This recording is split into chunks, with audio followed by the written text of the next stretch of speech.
Ngawa na ngawa, ngawa. Masyado ka maepal. Masyado ka mapapel. Nag-iisip ka. Or sometimes you just cynical, you can be cynic, parang medyo may pagkakontrapelo. Skeptical, sabihin natin kuminsan, ganun ka lang, because it will guide you na hindi ka basta-basta na lang na papadalos-dalos. Marami ho sa atin sa Pilipinas ho kasi.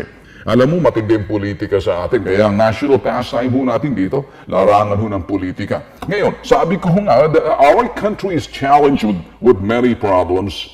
And then problems, one after the other. Kaya nakakapagsabi ang Pangulo, nagsisisi ako, si President Duterte, na tinanggap ko itong Pangulo, hindi para ganito kadali. Hindi ganun kadali na titigil ko ang korupsyon sa aking termino. Ito'y aabuti ng 20 more years na kinakailangan natin ng isang Marcos. Ang sulat agad, pagkasabi ni President Digong, kailangan natin ng strong man like yung the late Marcos, hindi ibig sabihin, kailangan natin ng strong man na kurakot. Yun ho, portrayal ho ng mga nasa sa traditional media, and then nilagyan na nila na mga connect na, ayan, may nanakaw. So, you see exactly kung paano tayo kayo divided. When a person says something, you try to interpret that, and interpret that in the negative way, kaya tuloy nagkaka-leche-leche. Kami sa media, we were also divided.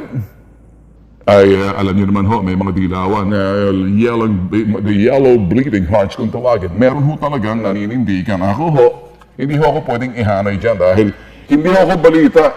I talk about challenges, I talk about issues, and we do analysis, and we want you to be critical. Pag-iisipan nyo, analisan nyo, no?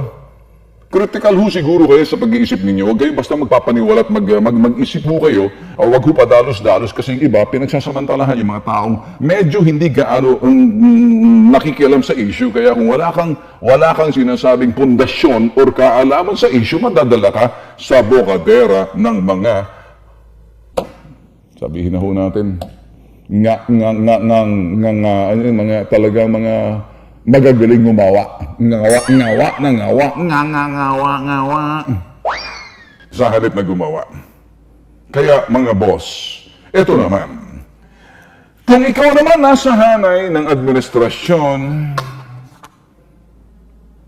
at ang mga sa hanay ng administrasyon kinokontra mo, inaakusahan mo ng korupsyon at wala ka mapapakita, masyado ka maepal.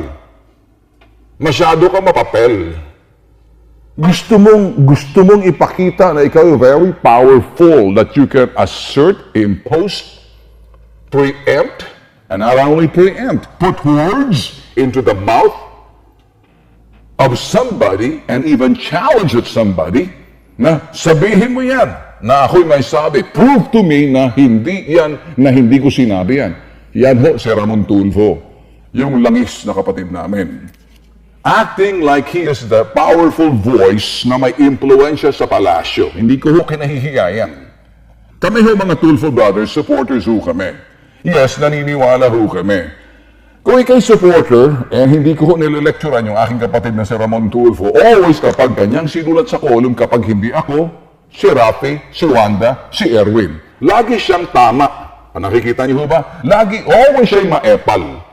And sometimes he doesn't know where to put himself na ikay nagtatrabaho Mon Tulfo, ay Mon Tulfo ang tawag ko sa'yo, langis. Sa istasyon ng gobyerno, sa radyo ng gobyerno, may programa ka dyan, and yet you have the audacity to attack yung sinasabing istruktura, pundasyon, institusyon na iyong nirepresenta. Anong ibig sabihin yan? Kung ikay defiant, you're a supporter, ang lagi mong binibida ang presidente natin, pero pagkatapos yung mga tao sa paligid niya, binibira mo, hindi ba sinabi ng Pangulo, sinulat mo na maraming korap sa hanay ng Pangulo. Naiilan lang yung doong hindi korap. Binanggit mo si Teddy Boy Locsin at nakalimutan kong iba, lahat korap na. Ano sabi ng Pangulo? Ebidensya.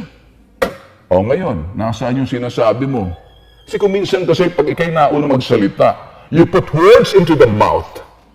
Abay, mahirap ho kasi para tayong mga linta dyan sa paligid eh. Kung hindi tayo naniniwala sa sinasabing administrasyon, hindi naman perpekto ang mga tao na nakapaligid sa Pangulo. Ang tawag sa kanila, mga gabinete. Tulad mo, hindi sila perpekto. Tulad ko, hindi sila perpekto. Talagang may mahanap na kahinaan, kamalian. Kaya nga, pero ang kamalian, kahinaan, kapag natuwid, naaayos yan. Kapag yan, binanatan mo, wala ka ng kaibigan, pati kami nadadamay tuloy sa iyo. And yet, you want to put yourself always above everybody. You get it? Kaya kuminsan tong kapatid namin na kuya namin, yung iba kasi sa mga kapatid ko, tahimik lang. Hindi ako rebelde, hindi ako nonconformist. I'm the man na sasabihin ko lang. The next time lang, Mon, kung magsusulat ka, don't make yourself so good that you're always bida. Kasi kung ikay bida, mahalata na ng tao, hindi ka nababasahin sa bandang huli dyan sa Manila Times mo na yan. And then, magsusulat ka, always pabor sa iyo, always trumpeting what you have done. Eh kabago-bago mo lang dyan sa 1 peso in, envoy ka lang eh. In short, just work, shut the F up, and just do it the way it should be done. And then don't trumpet yourself that you can put words into the mouth and even challenge si Salvador Medeldia na prove to me na hindi ikaw ang nagpa-sibak sa kapatid mong si Wanda. Well, anyway, that's what you think. I think otherwise. Well, we're brothers, but then again, I disagree, and I will disagree with you with due respect.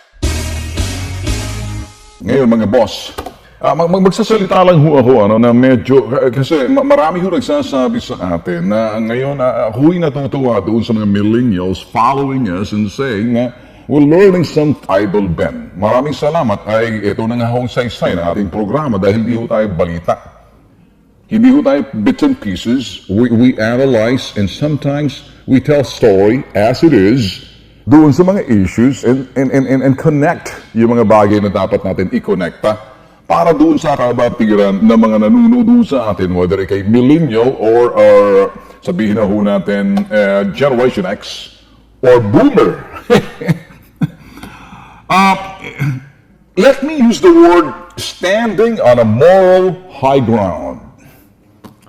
You know, standing on a moral high ground, it's not said, it is done.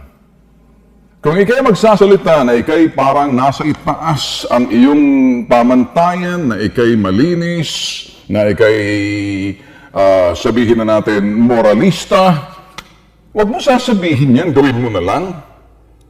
Huwag mong ipagmamalaki na dahil dyan, kaya mo magsalita na kahit kapatid mo, gigibain mo, sisirain mo, at the expense of your family, the expense of your blood. Don't say that. If you have nothing good to say about your family, your brothers, your sisters, shut up. And that's the message for you, Mon. And the reason is I'm not disrespecting, but I have to say this because we don't see each other eye to eye. And I don't have a way to talk to you on the phone, so therefore I'll talk to you this way because after the show, ikaw naman ang susunod eh. After this, I know you will be following us. Either somebody else will pinch it for you, dyan sa programa mo, isumbong mo. Now, I'm not picking a fight in everybody, but let me just talk a little bit about this.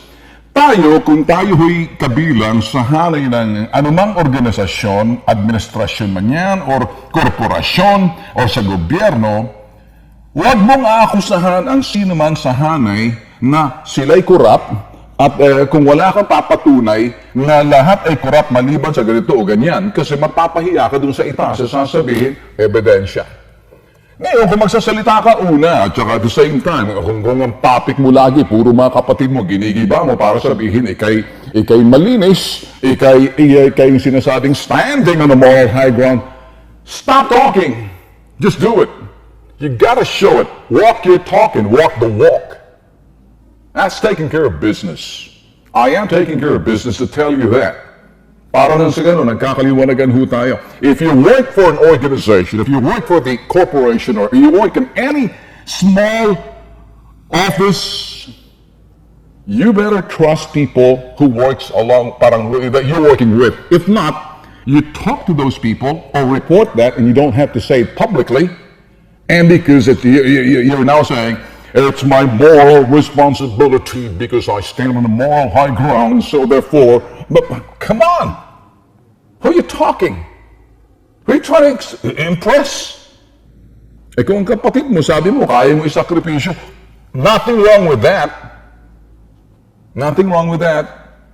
But wag mong pangungunahan muna. Don't put words into the mouth and even challenge yung mga gabinete na ikaw kasi 1 centavo or 1 peso envoy ka lang, sila gabinete, ikaw may 6 months contract, just do it right. At the same time, don't pick. Just because kay columnist, you stop being a columnist, start being an envoy. You can't have 2 masters at the same time working as a columnist, writing and attacking somebody, and at the same time an envoy. Come on, where's the ethics? Who's your master? Being an envoy or being a columnist? It's okay to be a columnist and then you write what ought to be written doon sa sinasabing field of interest mo ngayon because you're an envoy. But when you attack and you try to say, standing on the moral high ground, I had my sister fired because of me, I told the president, and you can say that, and I will challenge itong si Secretary Miguel, prove to me that I'm not telling right. What's the point of doing that? Does it make you feel good? What an accomplishment. Oh, by the way, sabihin ko sa inyo mga boss, sa negosyo, change topic na tayo, Baka kayo sinasarapan. John! Ang isang negosyo, kapag hindi mo, lalo-lalo na ikay serbisyo, at hindi mo ipagpapatuloy ito'y convenience. What's convenience sa Tagalog? Ang convenience, the convenience na hindi mo maibigay, yung convenience and comfort. Can somebody help me? Come on, anyone, kung hindi mo maibigay yung kaginhawaan ng iyong serbisyo, convenience, huwag ka na magnegosyo. Yan ang sinasabi ng Pangulo doon sa may-ari ng airlines. Kung sino man yan, PAL man yan, or Cebu Pacific man yan, kasi nabubulsit na ang presidente sa mga flight delay o cancellations sa Ninoy Aquino International Airport at pinaalalahanan niya yung mga airline companies na kung hindi nyo kaya, bigyan ng kaginhawaan na kalidad na serbisyo, hindi na piperwisyo, hindi nagiging kalbaryo ang pagiging mga pasahero ng inyong mga eroplano, mga lintik kayo, magsara na lang kayo. Kasi kung sakaling ganyan ang sitwasyon na yumayaman lang kayo pero hindi nyo kayang panatiliin ang serbisyo at ang serbisyo, kayo'y nananatili dyan sa pagtatangkilik na mga tumatangkilik sa inyo at nagtitiwala sa inyo, kaya ibigay nyo ang dapat ibigay. Yun ang ibig sabihin ng Pangulo, kaginhawaan, convenience. Yun magiging komportable rin, hindi magiging kalbaryo, hindi yung pahihirapan ninyo para kayong mga walang respeto, tingin ninyo dun sa mga pasahero. Teka muna, ang airport ho natin is a showcase of everybody coming to our country, and so therefore the airport must be looked at it na parang how modern we are, not only in the modern the infrastructure, and also yung governance. Nagpapakita yung sinasabing ito'y pangangasiwa. Sino bang nangangasiwa sa airport? Karamihan sa inyo, mga commercial. You're not in the government. You're supposed to put in good service. Public interest. Public governance and convenience. Yan ang sinasabi. Aray ko po, tinamaan kay Philippine Airlines. Paborito ko pa naman kayo na aeroplano. Kaya lang, hindi nyo magagandang aeroplano nyo kung hindi nyo magandang serbisyo sa ground na para yung mga pasahero, binibigyan nyo ng importansya. Tandaan, customers is always right, and customer is king. Hari ang mga tumapangkilik. Pagsilbihan sila. Yun ang ibig sabihin ng Pangulo. Kami nagpapasalamat ho sa inyong pagtitiwala at pagtutuko sa amin, pagsusubaybay. Araw-araw sa Bitag Live, kami ko napapanood eksklusibo lamang sa The State Network, People's Television Network, and sabay napapakinggan sa Radyo Pilipinas 738. And also, kung hindi nyo na kompleto at gusto nyo kumpletohin buong buo, punta lang ho kayo sa Bitag YouTube TV at Bitag Official. Lahat ho ng mga palabas namin, more than 8,000 videos. Classified ho doon sa mga sinasabing public service, call to action, law enforcement, crime, investigative, and some other issues, current issues, at many more, dun ho, classic and throwback, lahat ho yan. Kami ho'y BMN, Bitag Multimedia Network, kilala sa pangalan ng BMUI. Si Ben Tulfo ho, nagpapaalam. See you tomorrow. Adios.